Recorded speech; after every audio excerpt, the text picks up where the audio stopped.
Controversial White House counterterrorism advisor Sebastian Gorka is out of his job, following the departure of his former boss, Chief Strategist Steve Bannon.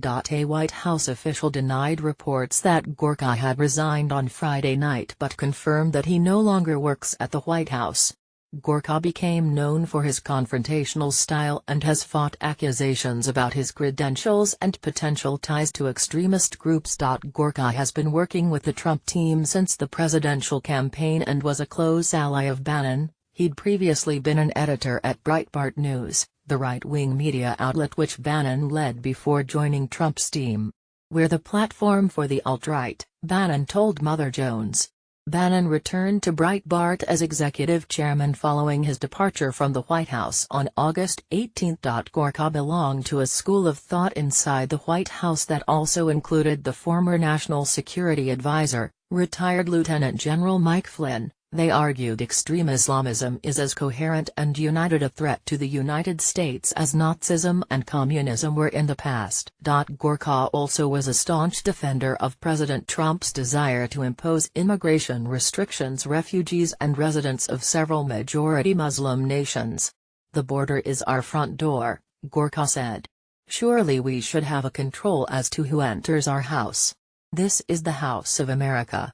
And the idea that we don't control it is crazy." Gorka's fate at the White House had been called into question this spring, and there had been discussion as early as April that he might be moved elsewhere in the government. He was said to win back Trump's favor after some aggressive TV appearances in which he landed some blows, for example, about CNN's low viewership. He asked to be called Dr. Gorka, citing a Hungarian postgraduate degree and work on a best-selling book, Defeating Jihad, The Winnable War. But his peers in the national security and counterterrorism world called him an exaggerator at best and at worst, a charlatan. Researcher Michael Smith needled Gorka with accusations like that on Twitter until, in February, Gorka called him from his personal cell phone and threatened to refer the posts to the White House's legal counsel. There's been no indication that, if Gorka did so, a government attorney made any formal contact with Smith. Smith recorded part of Gorka's call and shared it with NPR. "I think that he was attempting to intimidate me and was trying to avoid having a record of the call in the first place," Smith said at the time.